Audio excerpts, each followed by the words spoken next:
We start in Ukraine, where there have been electricity blackouts in several parts of the country after Russia fired a new barrage of missiles aimed at disrupting the country's power grid.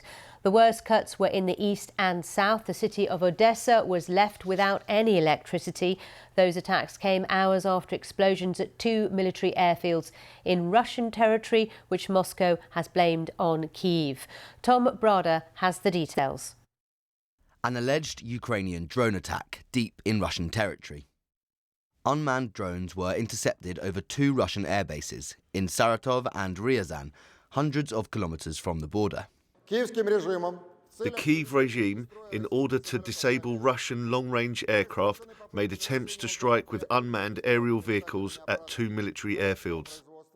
According to Russian officials, 3 servicemen were killed and 4 more were injured. Ukraine has not officially commented on the explosions. However, its Air Force tweeted what happened, together with an emoji and images of what looked like a badly damaged aircraft. Satellite images from Sunday appeared to show a fleet of Russian bombers at the Engels airbase in Saratov.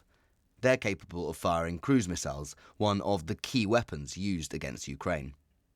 President Putin would like people to believe he is still in the driving seat. Earlier that day, in a show of supposed strength, he drove across the bridge linking Russia to annexed Crimea, less than 2 months after it was blown apart. Reports of this latest attack are likely to embarrass the Kremlin. And just hours after the news broke, Russia launched a fresh wave of missiles. Both of my neighbours died. They were stood by the car while seeing off their son and daughter-in-law. They went outside to wave them off and were killed. Ukraine claims it shot down the majority of Russian missiles. Moscow, meanwhile, claims it struck all of its targets. Beyond the human casualties, a major victim once again was Ukraine's power grid.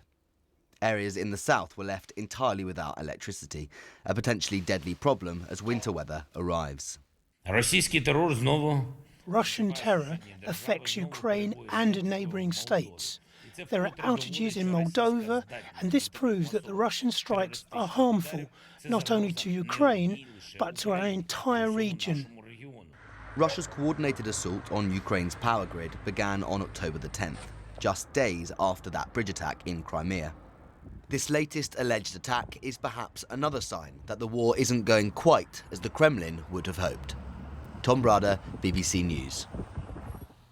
Well, let's go live to Kyiv now. Our correspondent Hugo Beshega is there for us. Hugo, the real worry about this, isn't it, is if they keep sustained attacks on the infrastructure, for how long can Ukraine keep rebuilding?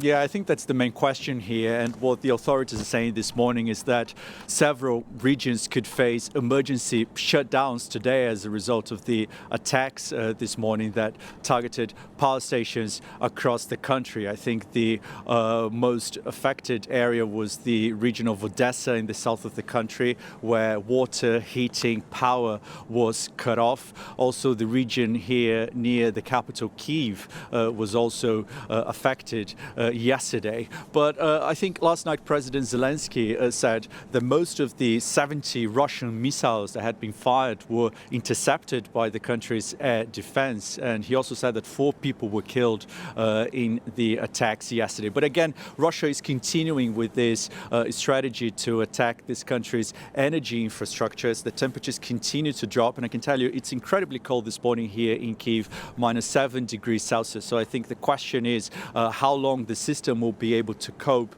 if these attacks continue. Yeah, and it's all about morale and the resilience, isn't it, there in Ukraine as people cope with power outages, lack of heating, lack of water. It's important President Zelensky does get the message across that they are succeeding in some areas, like intercepting the Russian missiles, for example.